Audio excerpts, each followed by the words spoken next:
important pour vous en France. Le monde est globalisé et dominé par les multinationales. Et ce qui se passe ailleurs, par exemple en Suisse, au siège de ces multinationales, ça a des implications pour vous et votre vie également. Si l'entreprise Nestlé avait écouté à mes alertes, peut-être qu'aujourd'hui, des bébés qui sont morts en France ne seraient pas morts. Peut-être que des enfants qui sont morts ou intoxiqués en Chine ne seraient pas intoxiqués. Peut-être des gens qui sont tombés aux États-Unis par une infection avec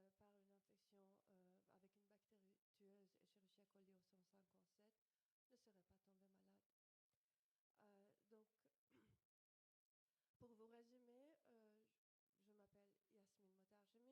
157 ne seraient pas tombés malades.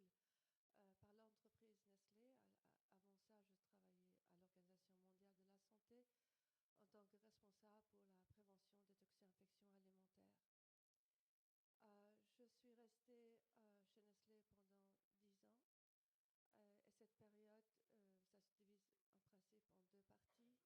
en l'année 2000 par l'entreprise Nestlé. Avant ça, je travaillais à l'Organisation mondiale de la santé en tant que responsable pour la prévention des toxi-infections alimentaires. Je suis restée chez Nestlé pendant 10 ans.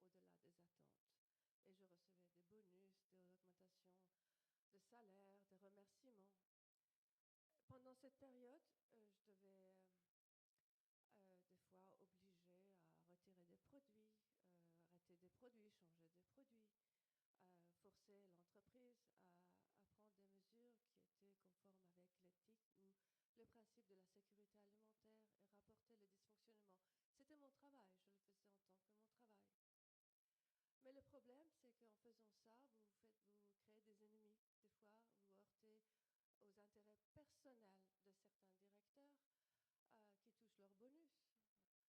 Alors, en 2006, après que l'entreprise avait fait la politique de lier le bonus des managers au rappel des produits, une de ces personnes que j'avais dénoncée par le fait qu'il avait mis des produits dangereux sur le marché, il est devenu mon chef et il a comploté contre moi pour me faire faillir. Cela veut dire qu'en fait, il a mis en place un processus de harcèlement. Et quand la directrice de sécurité alimentaire ne peut pas faire son travail,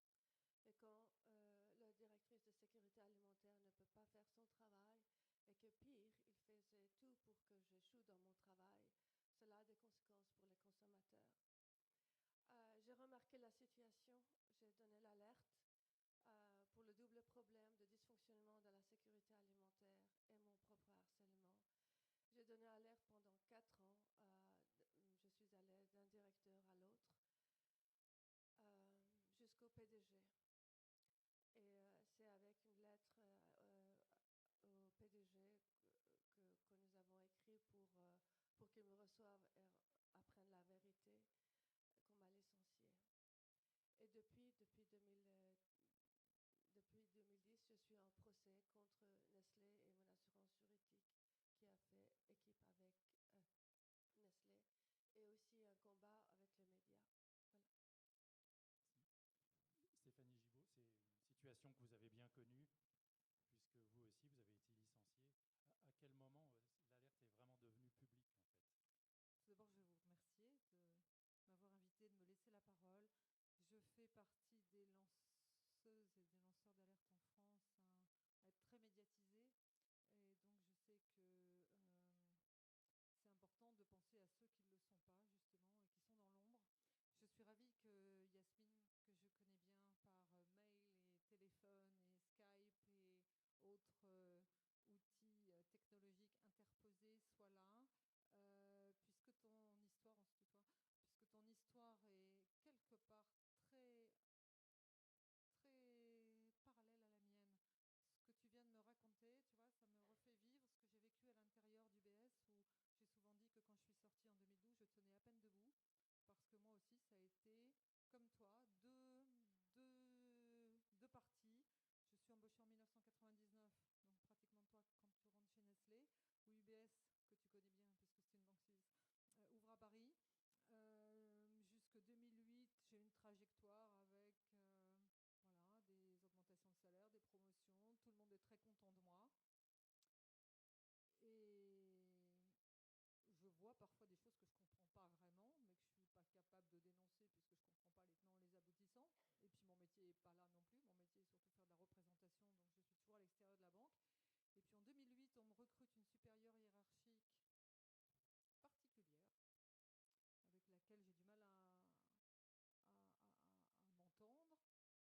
puis en 2008, on me recrute une supérieure hiérarchique particulière, avec laquelle j'ai du mal à m'entendre. Arrive une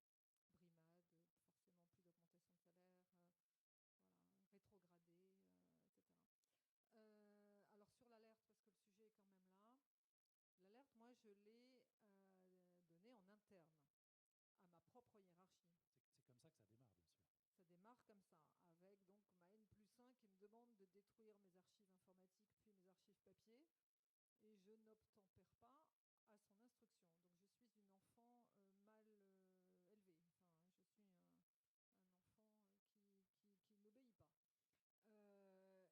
comme ça que ça démarre, bien sûr. Ça démarre comme ça, avec donc ma N+1 qui me demande de détruire mes archives informatiques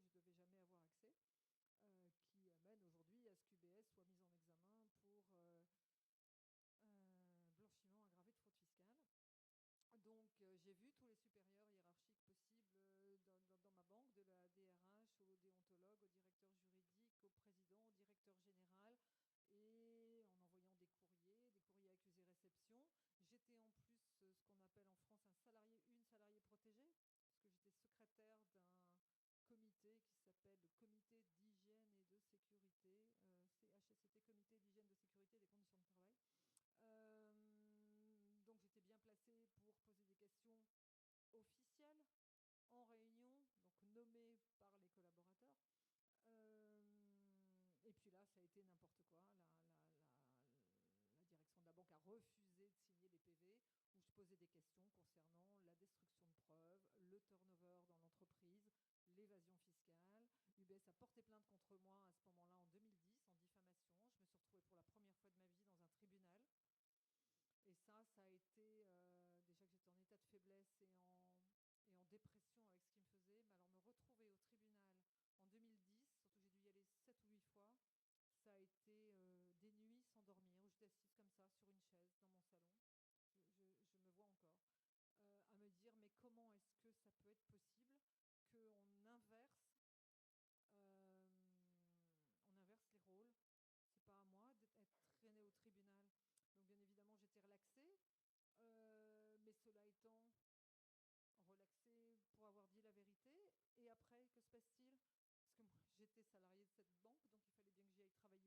la première fois de ma vie dans un tribunal. Et ça a été, déjà que j'étais en état de faiblesse et en dépression avec ce qui me faisait, mais alors me retrouver au tribunal en 2010, surtout que j'ai dû y aller 7 ou 8 fois, ça a été des nuits sans dormir, où j'étais assise comme ça sur une chaise dans mon salon, je me vois encore, à me dire mais comment est-ce que ça peut être possible qu'on inverse, les rôles. C'est pas à moi d'être traînée au tribunal. Donc bien évidemment, j'étais relaxée, mais cela étant relaxée pour avoir dit la vérité. Et après, que se passe-t-il? Parce que moi, j'étais salariée de cette banque, donc il fallait bien que j'y aille travailler tous les jours. Donc l'alerte, essentiellement en interne. Et je me suis tournée vers l'inspection du travail en 2008, donc, qui m'a conseillé, après plusieurs rendez-vous, de porter plainte contre UBS au pénal. Donc je suis allée sur l'île de la Cité déposer une plainte haute comme ça pour comptabilité parallèle, évasion fiscale et blanchiment de capitaux en bande organisée, démarchage des chargés d'affaires suisses, des banquiers suisses sur le territoire français, et plus tout ce qui me concernait moi à titre personnel, c'est-à-dire entrave à ma mission de secrétaire, parce que forcément on essayait de bloquer mon accès à l'information. Donc voilà, l'alerte est passée par ce canal-là, en interne et après en externe auprès de l'inspection du travail. Et la plainte, donc la justice. L'idée du livre, elle est venue comment? Elle est venue spontanément ou c'est un travail qu'on vous a demandé, un contact d'éditeur ou une vraie volonté de faire transmettre toute cette manipulation, on va dire Alors ça, c'est venu bien plus tard. C'est-à-dire que finalement, je suis licenciée par UBS en 2012 où je tiens à peine debout et je mets 1 an et demi pour commencer à y voir un peu plus clair dans ma vie et à me dire je vais repartir sur une vie professionnelle. Et puis là, je me retrouve, moi, sous les feux de l'actualité médiatique, donc on en parlera après. Et c'est comme ça que mon éditeur, le Cherche Midi, je crois que c'était sur un plateau de 7 à vous, où le Cherche Midi a essayé de me joindre en me demandant ce que c'était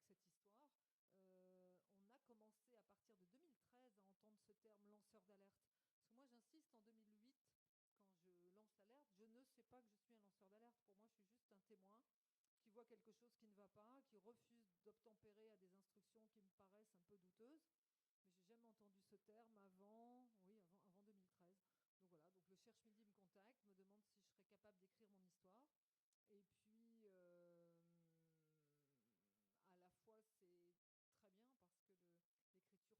que votre propre histoire, qui est finalement, enfin la mienne en tout cas, est une affaire d'État, devienne publique.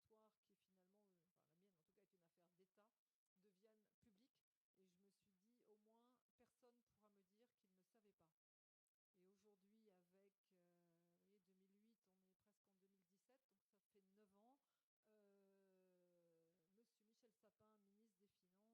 ministre des Finances, communique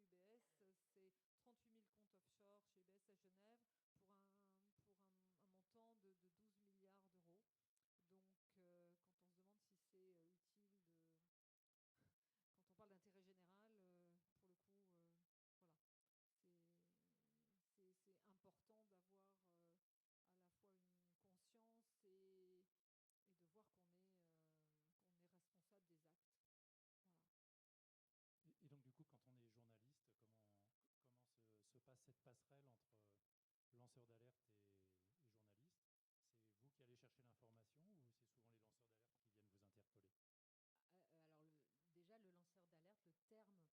est protéiforme. Il peut être comme Yasmine ou Stéphanie, salarié d'une entreprise. Il peut être comme Irène Frachon, médecin dans un hôpital. Il peut être aussi simple citoyen. Donc déjà, la position de laquelle il se place a son importance. Quand vous êtes dans une entreprise et que vous y dénoncez des pratiques, les risques encourus sont très sérieux par rapport à votre vie personnelle, vos revenus et votre avenir. Pour Irène Frachon, elle est protégée par son statut de médecin. Et pour les citoyens, il faut qu'ils aient une protection, je dirais, juridique dans les termes qu'ils vont mettre en avant et ce qu'ils vont dénoncer pour ne pas être attaqués en diffamation ou avoir des soucis avec la justice.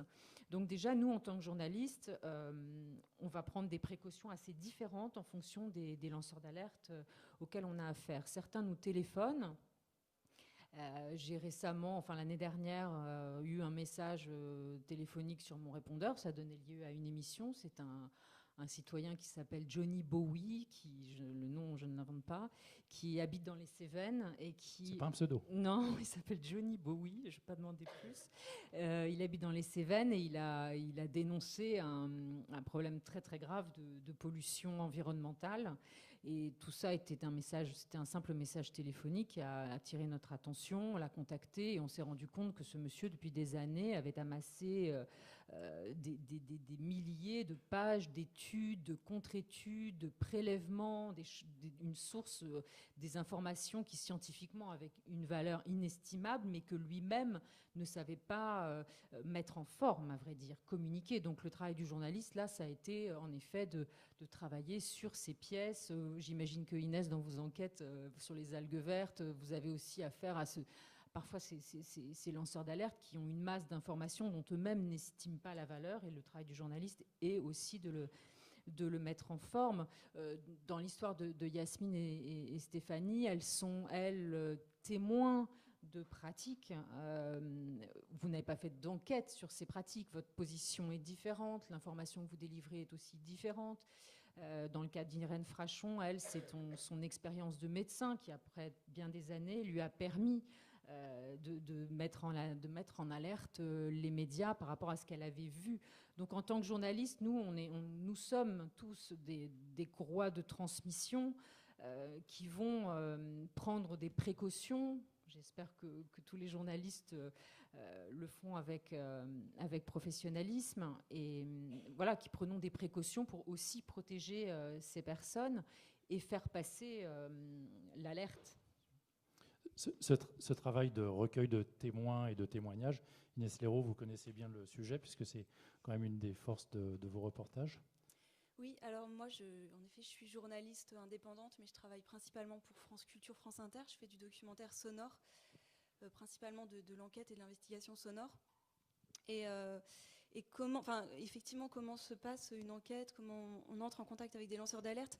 Moi, au départ, je vous livre mon secret professionnel. Au départ, je travaillais beaucoup avec un cabinet d'avocats parisiens spécialisé dans la délinquance et la criminalité industrielle, mais on va dire chimique, tout ce qui est amiante, ondes électromagnétiques, différents produits chimiques. C'était le cabinet d'avocats qui avait défendu le lanceur d'alerte sur l'amiante Henri Pézerin, et qui s'est donc spécialisé dans ce type de combat. Et au départ, après ma rencontre avec ce cabinet d'avocats, j'avais ainsi accès à des plaintes qui étaient déposées au cabinet, qui n'étaient pas forcément prises en compte par les avocats, parce qu'ils avaient beaucoup de travail, mais je me rendais compte de l'ampleur des plaintes et des intoxications chimiques sur la France. Et c'est comme ça, au départ, que je suis entrée en contact donc avec des gens qui se battaient souvent au sein d'usines, d'usines agroalimentaires, d'usines de chimie, des ouvriers. Et puis après, ça s'est passé de fil en aiguille. J'ai commencé, au fur et à mesure de mes enquêtes, ça rebondissait tout le temps, quoi. On me mettait en contact avec de nouvelles personnes.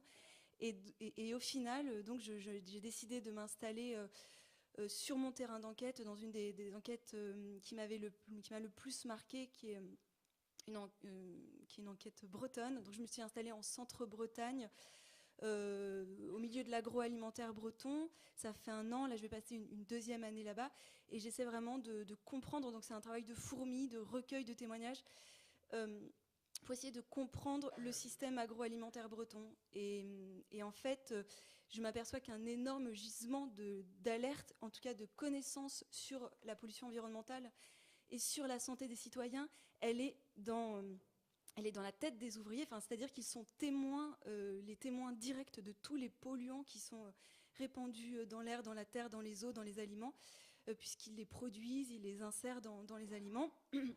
Ils sont donc ils sont potentiellement, ils sont un gisement ils représentent un gisement de connaissances incroyable qui ne peut pas, en fait, auquel on peut très peu accéder, parce qu'ils sont privés de leur droit d'expression.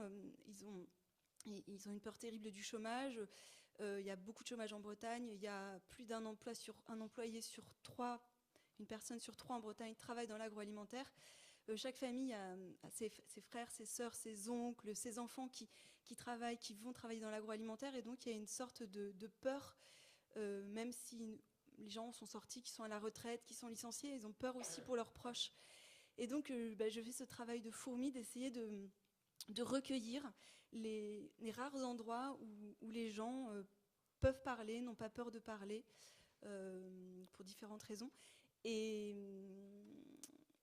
voilà. Et donc, en fait, simplement pour finir, j'enquête sur 2 gros dossiers.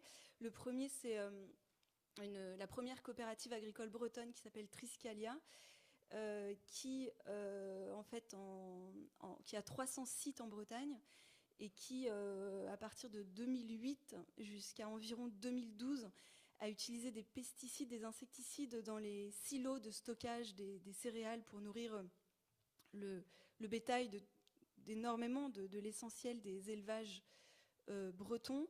Et ces pesticides n'avaient pas été signalés. Donc c'est parce que la technique a changé. Avant, les céréales étaient ventilées. Puis en 2008, la direction décide que ça sera moins cher, plutôt que de les ventiler, de lutter contre les insectes en mettant des pesticides. Personne n'est mis au courant, pas les salariés qui œuvrent sur ces céréales, qui les transforment. Donc ils sont atteints de symptômes très graves, de saignements, de vomissements, de tremblements, qui mettront plusieurs années à relier avec les produits qu'ils manipulent. Et finalement, c'est eux qui vont pouvoir être... on n'a pas de preuves, mais on a leurs témoignages qui se recoupent, parce qu'ils sont... certains d'entre eux, de ces salariés, vont aussi livrer les céréales aux agriculteurs, etc. Et on va avoir par leurs témoignages la preuve que ces céréales ont contaminé toute la chaîne alimentaire, puisqu'ils ont bien été délivrés dans les élevages de toute la région Bretagne, puis que la viande, les animaux ont bien mangé ces céréales, que la viande a sans doute, la viande contaminée est allée ensuite sur les chaînes de consommation. Ça, c'est un premier sujet d'enquête, parce qu'en fait, il s'avère que cette pratique qui semble exceptionnelle, finalement, est un peu généralisée de différentes façons dans les 300 sites Triscalia en Bretagne. Et la deuxième enquête que je mène, c'est sur les algues vertes. en Bretagne et les morts humaines, un sujet méconnu, les morts humaines dans les algues vertes. Voilà. Ça pose évidemment un problème de timing, tout ça. C'est-à-dire qu'entre le moment où vous allez recueillir des informations et le moment où elles vont être diffusées, il va se passer à peu près combien de temps ? Alors en fait, ce qu'il faut savoir, c'est que moi en tout cas, j'ai pas trouvé d'autre manière de travailler. Je peux pas révéler de problèmes dans des entreprises, notamment dans l'agroalimentaire, si je n'ai pas des lanceurs d'alerte en fait, si je n'ai pas des salariés, des ouvriers, des médecins du travail, des syndicalistes qui ont déjà mené un travail d'enquête. En fait, je m'appuie énormément sur leur travail. Pour moi, c'est absolument impossible d'aller faire des perquisitions dans une entreprise. Et donc, en général, je m'appuie beaucoup sur leur travail et une enquête me prend quelques mois, on va dire 3 ou 4 mois. Mais là, c'est un travail effectivement de vraiment comprendre le système agroalimentaire breton, comment il fonctionne, le rôle de ces coopératives qui est complètement méconnu. En fait, on a l'idée d'une économie sociale et solidaire dans les coopératives agricoles, alors qu'en fait, ce sont des multinationales. Et il y a de nombreux conflits d'intérêts dans ces coopératives agricoles qui à la fois prescrivent, par exemple, les engrais, les pesticides aux agriculteurs et à la fois leur vendent. Enfin, c'est un des nombreux conflits d'intérêts qui se trouvent dans les coopératives agricoles. Pour comprendre ce système, par contre, ça prend beaucoup plus de temps, en fait. Voilà. Conflit d'intérêts, c'est évidemment le mot qui revient le plus souvent chez les lanceurs d'alerte. Stéphanie Gibaud, vous voulez nous en parler un petit peu ? Comment J'ai rarement employé cette expression, conflit d'intérêts. Moi, je suis allée différemment. Je dis que ce sont des mariages incestueux.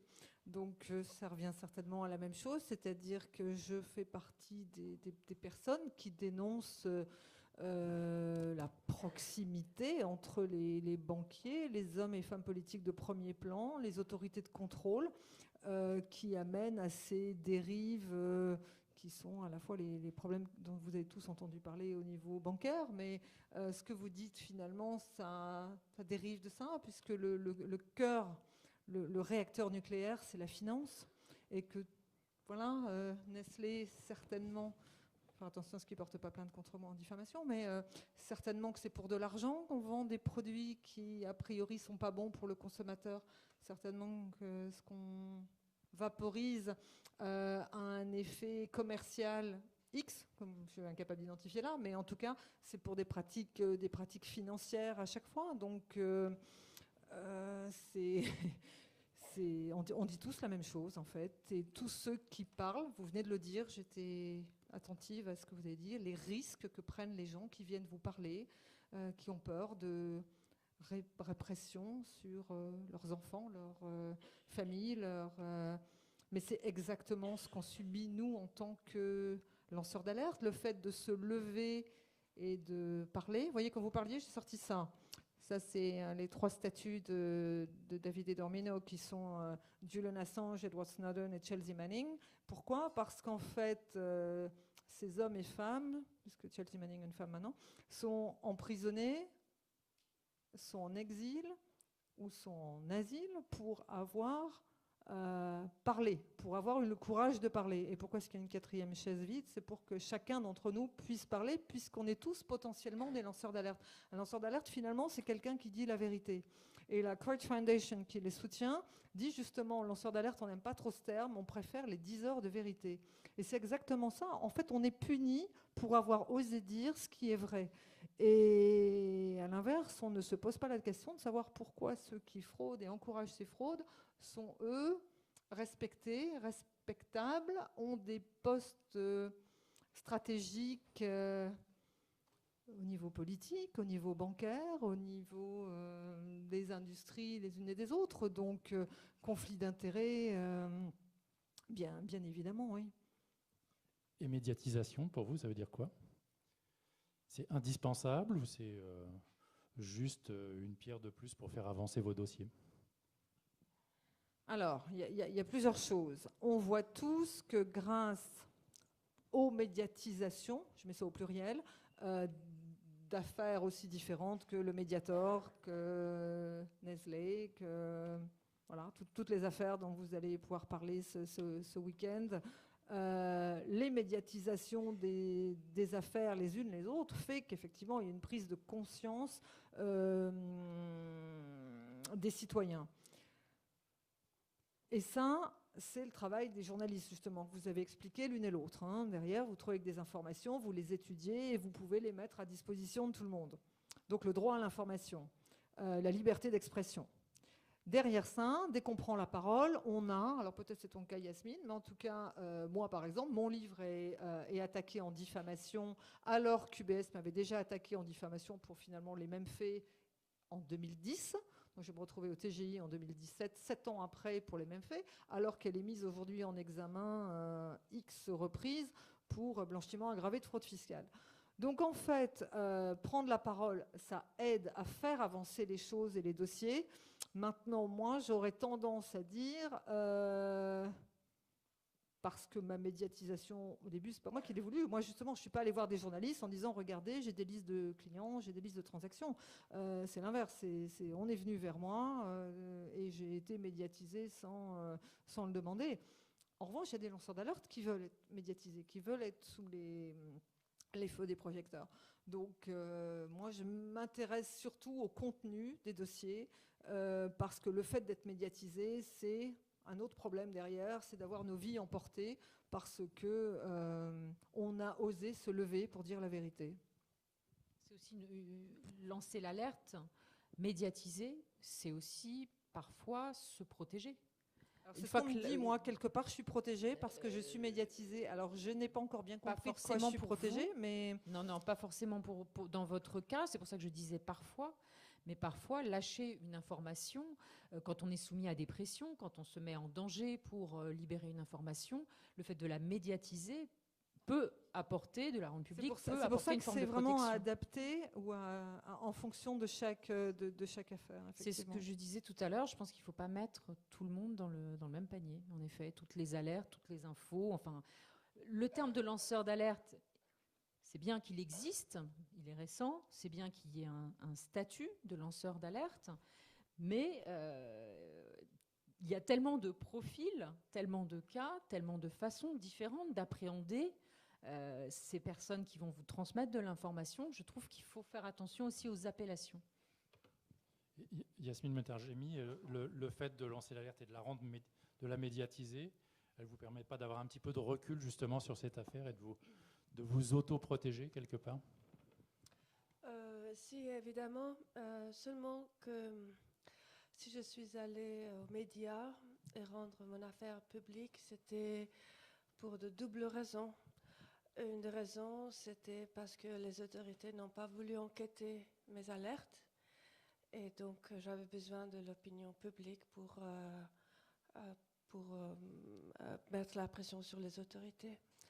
Enfin, c'est ce que j'espérais. C'est pas ce qui s'est passé. C'est pas ce qui s'est passé, effectivement. C'est pas ce qui s'est passé. Et la deuxième raison, c'est, vous savez, qu'en 2008, je rapportais aux différents directeurs et je demandais l'audit de mon département et pour qu'ils viennent voir ce qui est en train de se passer. Et on m'a dit, on ne fera rien. Et tu peux te tourner vers la loi, porter plainte. Ils savaient très bien qu'en faisant ça, je rentrerais dans un sable mouvant et je me détruirais. Enfin, ce serait une autodestruction, surtout en Suisse, où porter plainte en justice, c'est très, très difficile. Et je me rappelle ce jour-là, je dis, vous savez, mon tribunal, ce ne sera pas seulement la Suisse, ce sera le monde entier. Et voilà, je suis ici aujourd'hui pour rapporter mon expérience. C'est ce qui définit un peu les multinationales, quand même. Voilà. Je voudrais aussi faire un commentaire sur la question de conflit d'intérêts. Parce qu'un des dysfonctionnements, parmi tant d'autres que j'ai vu chez Nestlé, c'était un grand problème de conflit d'intérêts où les audits et les enquêtes des investigations, des enquêtes et des incidents, je veux dire, en interne, se faisaient par la même direction qui gérait la sécurité alimentaire. Alors, ils étaient dans le conflit d'intérêts et ils montaient très, très souvent à la direction sur la cause des incidents ou les problèmes d'audit. Je me rappelle une fois, le directeur, on avait reçu un rapport d'une usine qui indiquait que leur situation de sécurité alimentaire est insuffisante. Et donc, on discutait qu'est-ce qu'il faut faire. En principe, on doit arrêter une telle usine. Mais ça, chez Nestlé, ça ne se faisait pas. Alors, je dis, au moins, envoyons un team pour comprendre quels sont les problèmes de cette usine. Alors, le directeur a dit, ah ben non, ce qu'il faut faire, c'est d'écrire une lettre aux usines pour qu'ils se préparent mieux pour les audits la prochaine fois. C'est là où je me suis dit, mais ça ne va pas, ça. Et donc, une des propositions que je fais à la direction, c'est de séparer les audits et les enquêtes de sécurité alimentaire et aussi les alertes qu'on donne en interne, que j'ai vu que ça ne fonctionnait pas, de la gestion de la sécurité alimentaire. Et cette proposition, non seulement n'a pas été acceptée, mais il a été ridiculisé au tribunal. Et sur ça, je voudrais aussi finir par dire que au tribunal, donc la juge demande au directeur de corporate governance. Alors, rappelez-vous, le directeur de corporate governance, c'est la personne qui doit s'assurer que l'entreprise fonctionne selon les lois internes ou externes. Donc, c'est une personne externe au système. Et donc, on a demandé, mais monsieur David Frick, il s'appelle David Frick, qu'est-ce que vous avez à dire, Yasmine? Ça faisait 4 ans qu'elle vous demandait qu'il y ait un audit de la sécurité alimentaire. Vous lui avez refusé ça? Qu'est-ce que vous avez à dire? Il répond, je laissais ça à sa propre direction. C'est-à-dire, elle demande que le département de qui je porte plainte de faire un audit de soi-même. C'est même pas autocontrôle. Moi, j'avais besoin de... Mais alors, je vais rebondir, excuse-moi, je t'interromps, mais en France, qui est le pays où je vis et où l'activité d'UBS était ce qu'elle était, en 2014, alors que la banque est déjà mise en examen un certain nombre de fois, le ministre des Finances nomme à l'AMF, donc l'AMF c'est le gendarme des banques, à la commission des sanctions, la déontologue d'UBS. Donc en fait, les conflits d'intérêts, quand vous voyez, c'est pour ça que je parlais moi de mariage incestueux, parce que c'est juste édifiant, on ne s'en sort pas, avec des soi-disant contrôles qui ne sont pas des contrôles. Puis, un autre conflit d'intérêts, pour vous donner une image de ce qui est en train de se passer dans notre monde, et quand on parle de conseil d'administration. Le conseil d'administration, quelle est sa fonction? Entre autres, c'est évidemment de faire de sorte qu'une multinationale fonctionne de nouveau selon les lois et les règles. Et quand en 2009, j'ai rapporté mon expérience à mon assurance juridique AXA, ils ont confirmé que c'était harcèlement dans le contexte de sécurité alimentaire et whistleblowing et qu'ils me donnent le soutien. Et qu'est-ce qui s'est passé plus tard? Quand on m'a licencié, ils ont dit non, tu prends l'argent, tu signes le contrat et que tu gardes le silence. Mais qu'est-ce qui s'est passé en vérité? C'est que Nestlé avait recruté le PDG d'AXA, mon assurance juridique, dans son conseil d'administration. Et finalement, comme j'ai fait un procès contre AXA, j'ai gagné contre AXA. Donc finalement, un membre du conseil de l'administration de Nestlé était en train de poursuivre en justice l'entreprise qu'il était supposé surveiller. Et il n'a rien dit aux actionnaires. Ça, c'est quelque chose dont vous vous êtes rendu compte tout de suite? Non, ce sont des histoires qui se développent au fur et à mesure. Je découvre une chose après l'autre. Quand j'étais chez Nestlé, je ne comprenais pas du tout ce qui était en train de se passer. Je voyais le harcèlement, je voyais le dysfonctionnement sur le plan technique et scientifique.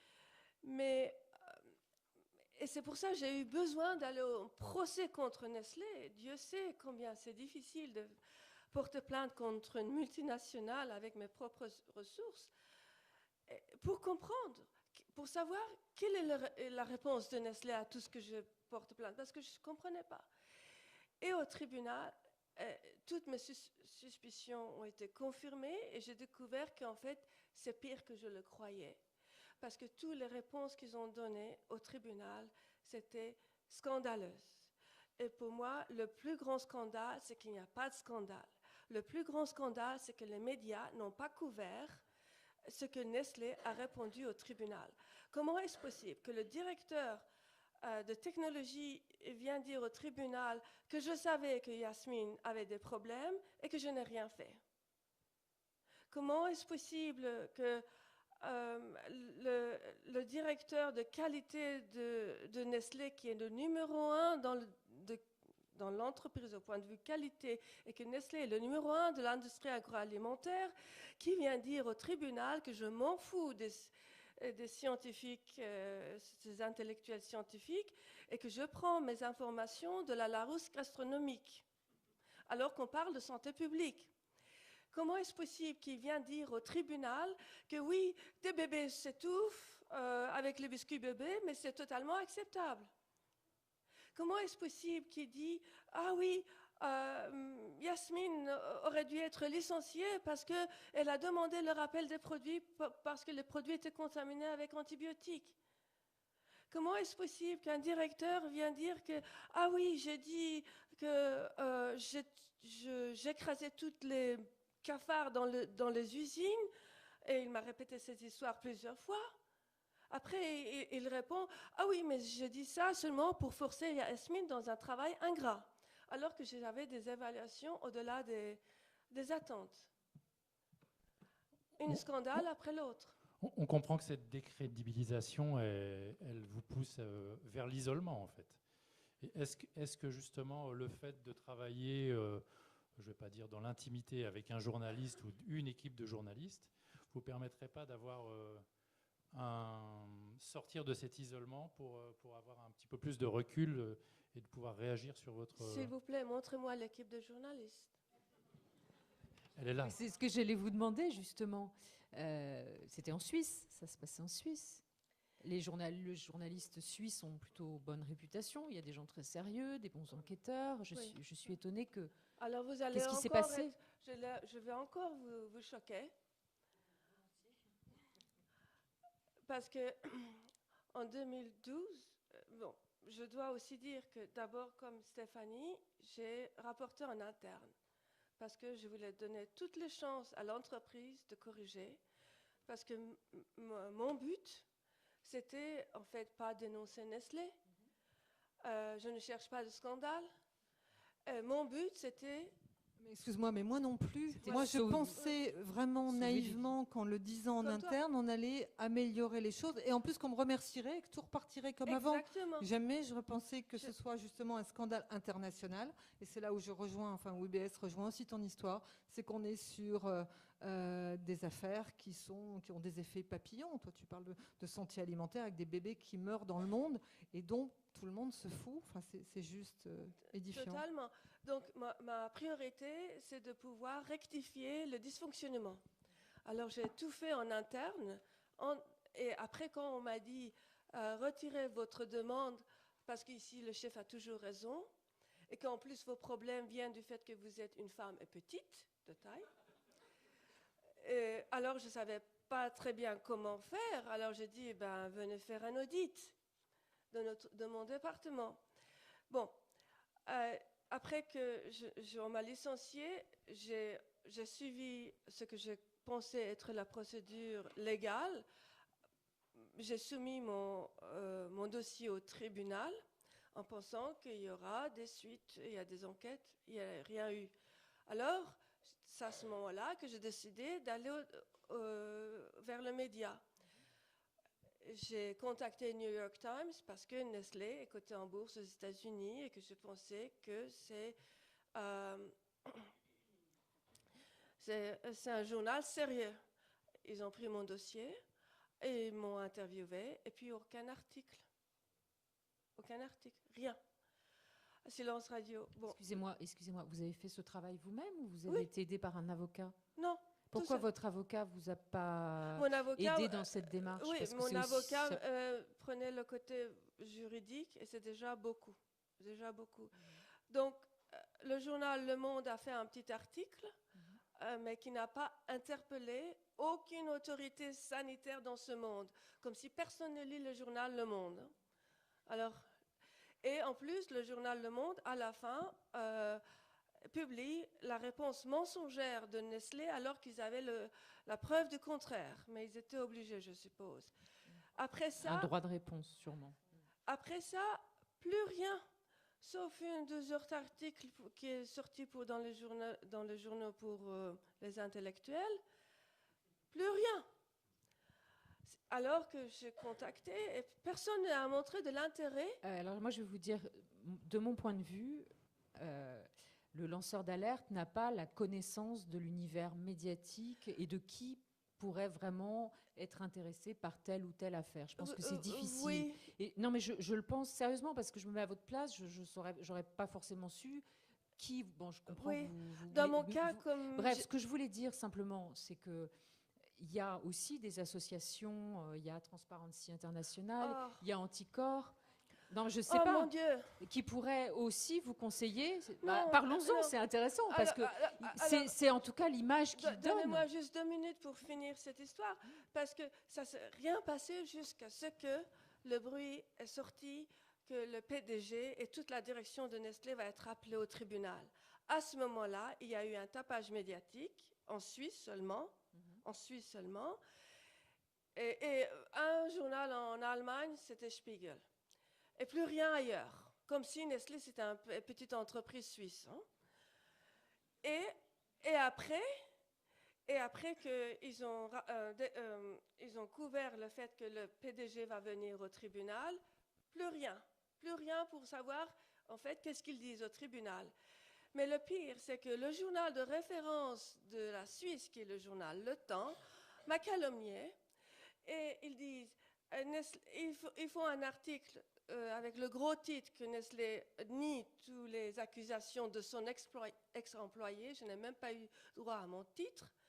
Et comme on appelle une employée rebelle, réfractaire, lanceuse d'alerte autoproclamée, comme s'il y avait une agence d'accréditation pour les lanceurs d'alerte. Et voilà pour le journal de référence. Et plus rien du tout après. Et pour ce qui est Transparency International et tous les autres ONG, silence. Pour moi, Transparency International n'a jamais existé. Je les ai écrits, pas de réponse. J'ai écrit à tant de ONG, pas de réponse. Et je vais vous dire, pour une lanceuse d'alerte qui a fait pendant 10 ans, écrit aux autorités, aux médias, en interne, à toutes les autorités du monde, et qu'on ne lui répond pas, quand les médias et les ONG en plus ne répondent pas, ça fait une telle déception que je ne peux pas vous dire, une telle colère. Et pour répondre, et finir parce que je ne vais pas prendre le plateau tout seul, Stéphanie, je dois te dire, en tant que lanceuse d'alerte, et pour dire le combat qu'on mène, le combat, ce n'est pas seulement contre l'entreprise, le combat commence avec soi-même.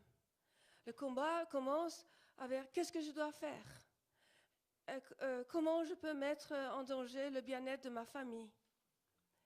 Et c'est ce combat avec soi-même. Le combat, c'est de gérer sa colère, sa tristesse, son dégoût de ce monde professionnel. Parce que même les associations professionnelles, même les journalistes professionnels, par cela je veux dire ceux qui connaissent la profession d'alimentation, n'ont jamais voulu savoir quoi que ce soit. Le combat, c'est le combat de gérer son anxiété, sa déception journalière. C'est ça le combat. Le combat, c'est comment expliquer à sa famille que je ne peux pas tourner la page, que ne me dites pas d'oublier, je ne peux pas oublier. Le combat, c'est avec les autorités pour les forcer à faire une enquête, avec les médias pour qu'on nous écoute. C'est d'une cruauté absolue. Je suis désolée, je suis obligée parce que je te vois pleurer et que forcément ça me... Même si nos histoires sont forcément différentes et médiatiquement, en tout cas en France, maintenant l'affaire UBS, il y a plus de problèmes de médiatisation. Ouais, bravo. En fait, ce qui est incroyable, c'est que tout le monde parle de ces affaires de lanceurs d'alerte de manière virtuelle. Nous, on est dans le pays, en France, des affaires, Yasmine. Je ne sais pas de l'affaire, mais Et tous les jours, il y a un homme politique qui est mis en examen. Tous les jours, il se passe quelque chose. Le pays des affaires. Donc en fait, UBS, c'est une affaire en plus, tu vois. Et qu'à un moment donné, c'est pour ça qu'il faut rendre hommage aussi à ces hommes et ces femmes de courage qui se lèvent, parce que c'est toujours la même chose. C'est oser parler là où on a affaire au monde de l'omerta. Moi, la banque, c'est le monde du silence. Le secret bancaire, c'est aussi fait pour ça. Et qu'en fait, ce qui est incroyable, c'est d'être bien plus stigmatisé et d'être dans des vies abandonnées de tous. Alors aujourd'hui, on a la chance de se connaître les uns les autres parce qu'on a fait un travail extraordinaire, notamment depuis 2004, pour essayer de mettre en lien des lanceurs d'alerte à l'étranger, etc. Mais on est complètement isolé de la société civile. Personne n'aide. Enfin, c'est complètement incroyable. C'est-à-dire qu'à part se prendre en charge soi-même, les lanceurs d'alerte, l'aide ne vient de nulle part. On n'a fait que le dire. On est ruiné par des procédures. On est usé par le temps. Moi aussi, ça va être 10 ans. Les enfants qui en prennent plein la tête bien plus qu'ils ne peuvent. C'est dommages collatéraux. À la rigueur, moi, je comprends qu'UBS m'en veuille, mais emporter comme ça l'enfance de mes enfants, ce sont des années qui, par définition, ne reviendront pas. Qu'est-ce que c'est que cette... moi, je pense que c'est un problème de mentalité aussi. Je n'ai pas arrêté d'expliquer qu'après l'affaire Panama Papers, où on a le Premier ministre islandais qui se retrouve en première ligne, il fait comme M. Cahuzac, notre ministre des Finances, qui a ses comptes chez UBS, il ment. Et le lendemain, le peuple est dans la rue. Alors, il y a quelqu'un qui m'a agressé en me disant « Mais enfin, l'Islande, c'est 300 000 personnes ». Ben oui, nous on est 65 millions de personnes et ça me sidérerait que nous les Français, on soit moins intelligents, ou les Suisses, soient moins intelligents que les Islandais, je ne le crois pas. Je pense que c'est aussi un problème de mentalité où on se dit finalement, après moi le déluge, eux se débrouillent avec leurs petites histoires et puis c'est très bien, ils portent ça pour eux, ils sont courageux, c'est vachement bien, c'est des héros, mais on aime bien les voir de loin. Le reste après... débrouillez-vous. Et je suis comme toi à parfois me dire, mais si on ne s'aidait pas nous les uns les autres, d'où viendrait l'aide? Yes. Ce que tu disais, ce que vous disiez, Yasmine, a aussi beaucoup résonné en moi. Et ce qui est assez étonnant, c'est que finalement, en tant que journaliste indépendante, je me retrouve aussi étonnamment dans cette situation. C'est-à-dire que tout à l'heure, vous me demandiez le temps que prenaient mes enquêtes. J'ai eu du mal à répondre parce que finalement, ce qui est très troublant, c'est que je pense que je passe au moins autant de temps, sinon plus, à chercher quelqu'un qui serait intéressé par mes enquêtes. C'est-à-dire que c'est très difficile de trouver, au sein pourtant des rédactions avec lesquelles je travaille depuis longtemps, France Inter et France Culture, c'est un véritable combat que je dois mener. Pour démarcher plusieurs émissions et trouver quelqu'un qui s'intéresserait à mes enquêtes. Ça fait 8 ans, bientôt 9 ans que je travaille pour ces radios. Ça commence à aller un peu mieux depuis 1 an. Mais j'ai perdu le fil de ce que je voulais dire. En tout cas, je pense, et je ne sais pas à quoi c'est dû, j'ai plusieurs éléments de réponse. Je pense que finalement, peut-être qu'un journal comme Mediapart ou Pièces à conviction, enfin différentes émissions télé sont plus à même de prendre les risques puisqu'ils ont vraiment, c'est on va dire des cases qui ont vraiment été créées pour ça. Mais par exemple, la plupart des journaux ne savent pas gérer vraiment une investigation, ne savent pas comment on peur de la diffamation, doivent passer par des services juridiques. Moi, je me retrouve parfois à ce que mes enquêtes, ma rédactrice me dit « mais tu sais bien que moi je suis pas du tout une investigatrice, France Culture, c'est pas du tout le média de l'investigation ». Et en même temps, c'est le seul média où on peut avoir vraiment des cases documentaires longues, donc ça serait vraiment un média pour la radio qui serait propre à l'investigation. Donc on me dit on va passer par le service juridique. Le service juridique écoute l'émission mais sans avoir aucune notion du fond de l'enquête. Donc on va couper des mots parce que, par exemple, un agriculteur va me dire qu'il se sent esclave du système agroalimentaire. On va me dire il faut se couper ce mot-là parce qu'on a eu un procès avec Bolloré juste avant et on a été attaqué sur le mot esclave, mais ça n'a pas vraiment de sens. Et finalement, on se trouve un peu, oui, on va dire parfois le fond éditorial est un peu, la direction éditoriale, enfin, les services juridiques, sans doute. Enfin, je ne connais pas beaucoup d'autres journaux, mais j'imagine que c'est un peu partout pareil, a une force sur le fond éditorial. Et effectivement, c'est difficile parce que... Excusez-moi, je vous interromps, mais j'interromps tout le monde. Hein, excusez-moi, je suis une sale gosse. Je vais être obligé aussi de vous interrompre bientôt. Est-ce que le fait que 95% des médias français appartiennent à 7 milliardaires que j'ai bien connus dans ma vie précédente, ça pourrait vous interpeller sur justement le fait de faire des enquêtes? Non, mais là, moi, je travaille pour des services publics. Non, mais je sais, mais si d'autres font pas, à part Mediapart que vous avez cité, donc je reprends, et d'autres journalistes indépendants que j'ai pu rencontrer tout à l'heure, bien évidemment, on se rend compte que l'information est aussi quelque peu... Bien sûr. D'où l'importance de sauvegarder le service public et son indépendance.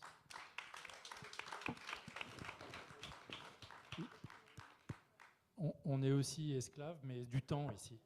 Et donc, du coup, on va passer la parole au public pour finir cette rencontre fort intéressante.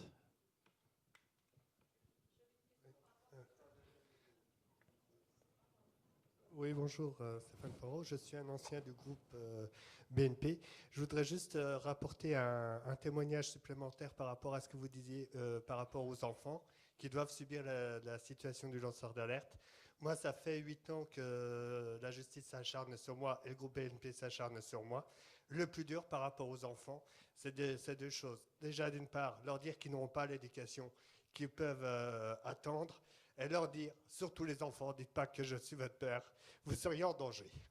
C'est ça qui est terrible à dire. C'est de dire aux enfants, ne dites pas que, vous êtes votre père, que je suis votre père. Alors que je suis digne, je ne me suis toujours pas comporté dignement avec eux. Et à l'école, ils n'ont pas le droit de dire que je suis leur père. Voilà, merci. C'est incroyable ce que vous dites, monsieur. Parce que ça, c'est la dernière phrase de mon livre, mais dans le sens inverse. C'est mon fils, Charles, qui s'appelle Charles, j'ai un fils, mon plus jeune, qui s'appelle Charles, qui me dit mais est-ce qu'à l'école, si on me demande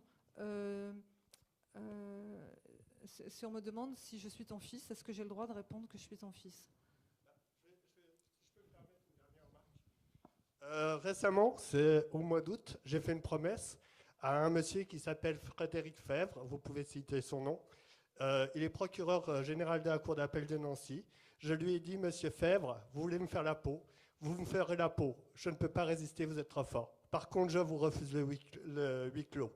Vous aurez ma peau, mais vous aurez ma peau dans le fracas médiatique. Frédéric Fèvre, le procureur général de la Cour d'appel de Nancy, essaye d'étouffer une fraude financière de 500 milliards d'euros. Voilà.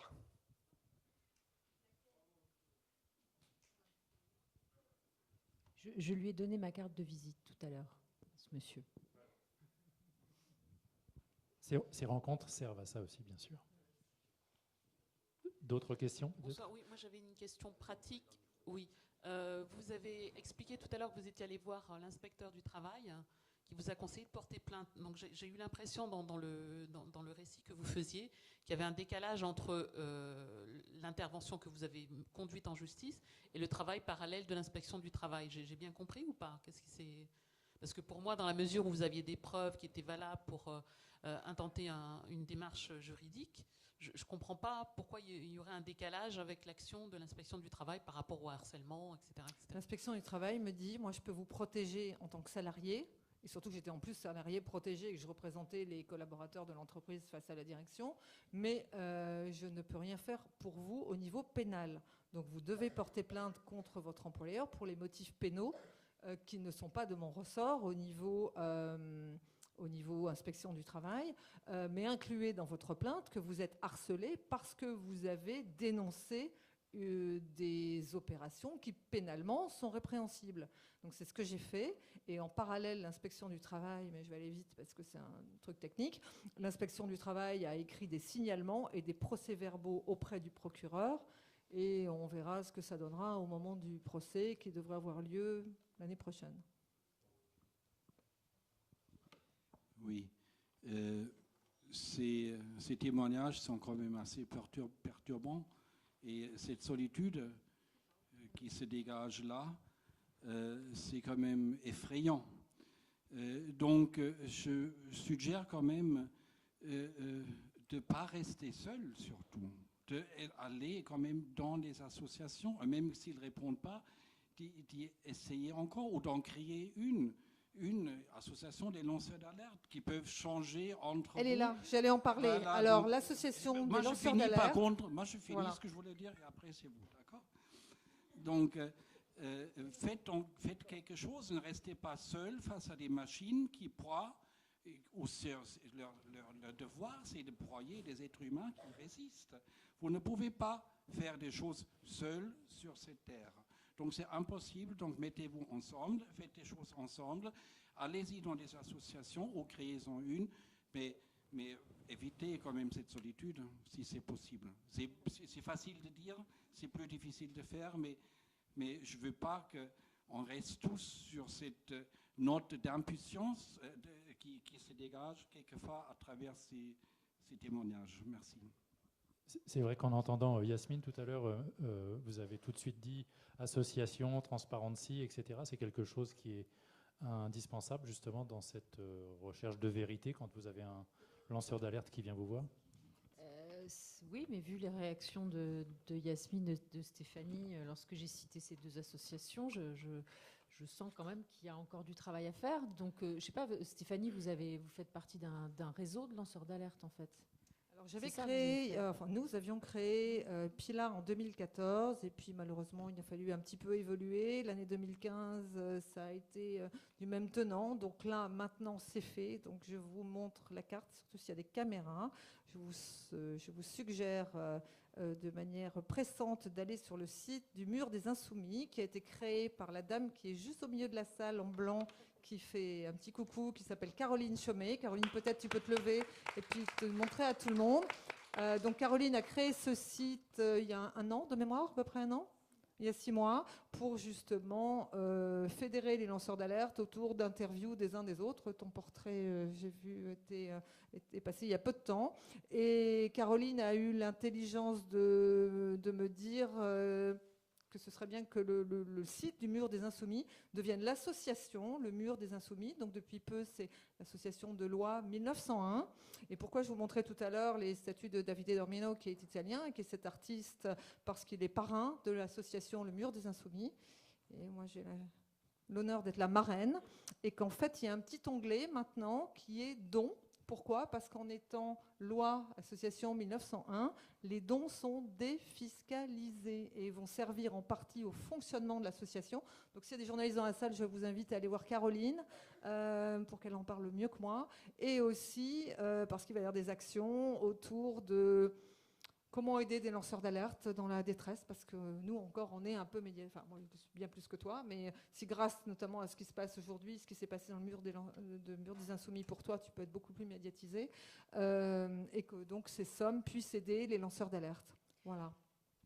Oui, je voudrais dire, j'ai beaucoup de chance parce que j'ai été soutenue par le Mur des Insoumis, mais d'autres lanceurs d'alerte en Suisse, ou les employés potentiels lanceurs d'alerte, ils n'ont pas le même soutien parce qu'en Suisse, il n'y a rien.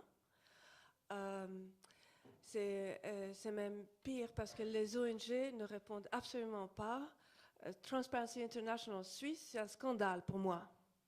Franchement, mais un scandale. UBS, c'est un des sponsors en Suisse de mémoire. Oui. Hein. Justement, je sais qu'il y a, oui, quels sont leurs mais oui, sponsors. mais c'est pour ça que c'est important d'aller chercher l'information en tant que journaliste. Mais même Déclaration de Berne ou d'autres ONG, j'ai perdu tant de temps à leur écrire et demander leur soutien et même pas une réponse pour dire on a reçu votre lettre.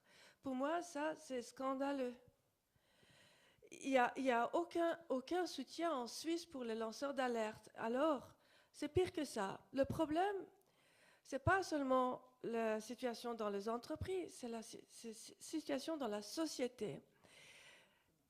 Parce qu'en Suisse, les lois de travail, le droit de travail, est très laxiste. Très, très laxiste. Laxiste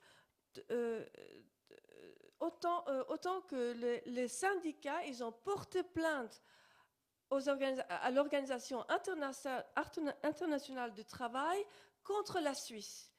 Parce que le licenciement abusif est très toléré et les sanctions ne sont pas assez dissuasives. Ils ont porté plainte. Donc, tout employé peut être licencié avec 6 mois de salaire, ce qui n'est rien, surtout pour les multinationales. Alors, ce qui est intéressant, c'est la réponse des autorités. Les autorités ont répondu que la plupart des entreprises en Suisse sont des PME et que 6 mois de salaire est assez dissuasif comme sanction. Ce qui veut dire que les multinationales sont privilégiées et les employés des multinationales ne sont pas protégés. Alors, ce qui se passe dans les multinationales a de l'implication pour le monde entier, y compris la France. Vous voyez ce que je suis en train de dire? Donc, le double problème que les lois sociaux en Suisse sont très laxistes et que la justice est très difficile à atteindre de façon que la plupart des gens qui sont lésés font des accords à l'amiable et ils signent leur silence, fait que rien ne sort. Les corruptions sont couvertes et on ne dit rien. Et pour finir, je voudrais vous parler du harcèlement que les employés subissent, que ce soit des lanceurs d'alerte ou des employés tout court. Le harcèlement, c'est une torture. Les mécanismes de harcèlement, c'est isolement, humiliation, les déposséder de tous leurs projets, de faire des critiques injustifiées. Et si vous regardez les tortures psychiques qu'on fait dans les prisons, c'est exactement ces 4 phénomènes. Et quand on écrit aux associations comme Amnesty International ou aux associations humanitaires que faites quelque chose contre le harcèlement, pas de réponse. Parce que vous n'entrez pas dans les cases. J'ai envie de dire, c'est parce que vous n'entrez pas dans leurs cases. Oui, mais quand on parle de violence contre les femmes, bon, le harcèlement, ça se fait contre les femmes et les hommes. Moi, je suis contre la violence tout court. Mais pourquoi on exclut la violence contre les femmes ou les hommes au travail? Parlons de ça un petit peu. Oui,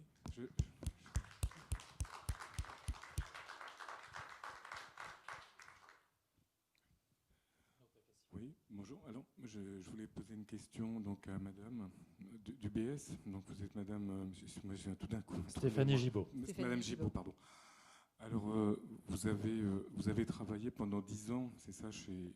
12 ans chez UBS.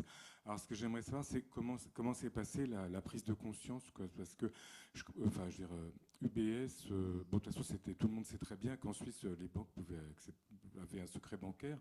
Et comment ça s'est passé? Parce que c'est quoi? C'est parce qu'on est la banque à Paris avait tendance un peu à essayer de racoler presque, d'essayer de trouver des clients où ça vous a choqué particulièrement, ou alors est-ce que c'est le secret bancaire finalement, la loi sur le secret bancaire qui vous a... Non, c'est tout l'objet de mon livre, alors je ne vais pas monopoliser le temps de parole là-dessus. On me demande, après 8 ans de bons et loyaux services, où moi mon métier est un métier de communication, où j'étais toujours à l'extérieur de l'entreprise, je n'ai pas du tout un métier bancaire.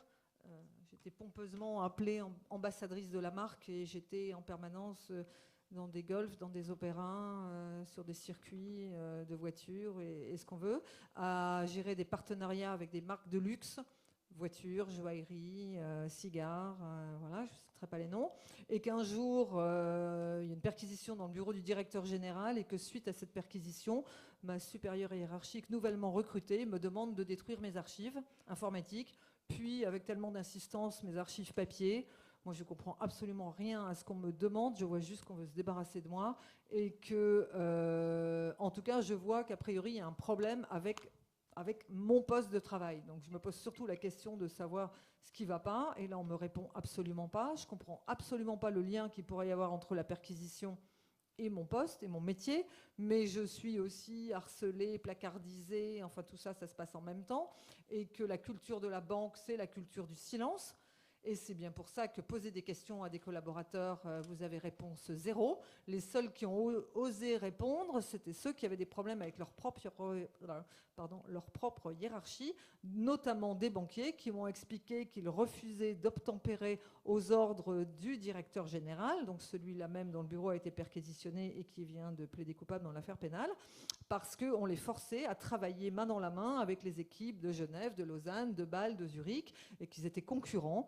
Et moi, je leur ai dit, mais enfin, moi, je ne comprends pas, ça fait 8 ans que je suis là, je travaille avec les Suisses en permanence, ils sont toujours sur mes événements. Et on me dit, mais Stéphanie, ils n'ont pas le droit d'être là, ils sont là pour démarcher des clients, leur vendre des produits offshore, et produits offshore, à plus de 80%, sont des comptes non déclarés. Et donc, moi, je découvre une affaire, je découvre donc qu'on m'a mise en risque, qu'on m'a utilisé, qu'on s'est servi de moi, et puis je me demande surtout où est ma responsabilité. Ce qui m'inquiète surtout, c'est que tous les autres collaborateurs auxquels on a demandé de détruire des preuves ont tous détruit. Dans les couloirs de la banque, il y avait des bennes à ordures et que j'ai vu tout le monde béner ces documents. C'est-à-dire que les gens ne se sont absolument pas posé de questions. C'est ça qui est plutôt interpellant, je trouve. Moi, on me dit, mais attendez, c'est un secret de polichinelle, tout le monde le sait. Alors pourquoi personne n'a jamais rien dit ? Pourquoi les autorités de contrôle n'en ont jamais parlé ? Pourquoi est-ce qu'il n'y a jamais eu de punition chez UBS, à part quand on s'est mis, nous, à dire non ? Et c'est là où vous voyez que tout est verrouillé pour que la déontologue de la banque, alors que la banque est mise en examen 7 fois, je crois, et que moi j'ai été licenciée alors que j'avais fait bazar 4 ans avant, que cette personne soit nommée par le ministre des Finances à la commission des sanctions du gendarme des banques. Mais de qui se moque-t-on ? Donc, c'est un travail énorme parce que tout est verrouillé de partout et qu'on a tous l'impression de pouvoir rien faire chacun à notre niveau. Et moi, maintenant, je milite pour l'inverse. Je pense qu'on est tous responsables et qu'on peut tous, à notre niveau, faire quelque chose. Si moi, j'aide M. Sapin à ramener 12 milliards alors que j'avais jamais mis le doigt dans une opération financière, c'est bien que chacun peut faire quelque chose. Et moi, j'ai surtout ne pas voulu être complice, ne pas voulu être coupable. Il y a un monsieur qui parlait des enfants tout à l'heure. Moi, je suis une maman qui élève mes enfants toute seule depuis 2004. Il était hors de question qu'à un moment donné, mes enfants me disent « Mais cette histoire UBS, là, toi, t'as pas couvert ?» Enfin, c'était pas possible. Et ceux qui ont, dans la banque, qui se sont tus, et ça, c'est pas sur la place publique, mais il y a des tonnes de collègues, hein, j'en connais au moins 7 ou 8, à Bordeaux, à Strasbourg, à Bordeaux, qui, à 5 h le matin, ont été mis en garde à vue devant leurs conjoints, devant leurs enfants, qui ont été complètement traumatisés, qui ont fait 2 ou 3 années de dépression derrière. Ils sont obligés d'ailleurs de négocier pour la plupart leur départ d'UBS. Mais qu'est-ce que c'est que ça ? Moi, je ne voulais pas. Je ne voulais pas partir à 5 h le matin avec les menottes devant mes enfants, les laisser tout seuls à la maison. Donc tout ça, c'est un problème de conscience, c'est un problème de responsabilité, c'est un problème de se dire, bah oui, qu'est-ce que je fais ? Moi, je ne savais pas, par contre, que j'allais payer aussi cher que ce que je paye depuis 10 ans, hein, c'est clair.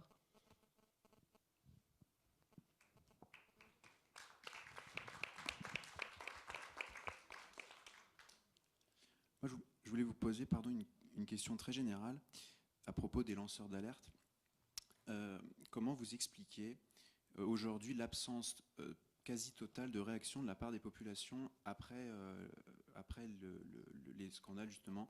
Je pense à l'affaire Cahuzac, notamment. Parce que si on porte un regard rétrospectif sur notre histoire, on remarque que les scandales ont jalonné le XXe siècle. Je pense notamment à l'affaire Stavisky, que sans doute tout le monde connaît, qui a débouché sur le 6 février 1934, une manifestation assez violente. Et aujourd'hui, on remarque qu'on n'a aucune manifestation. L'affaire Cahuzac, sans doute, les gens pensent, voilà, un scandale de plus, allez hop, maintenant ça devient chose récurrente.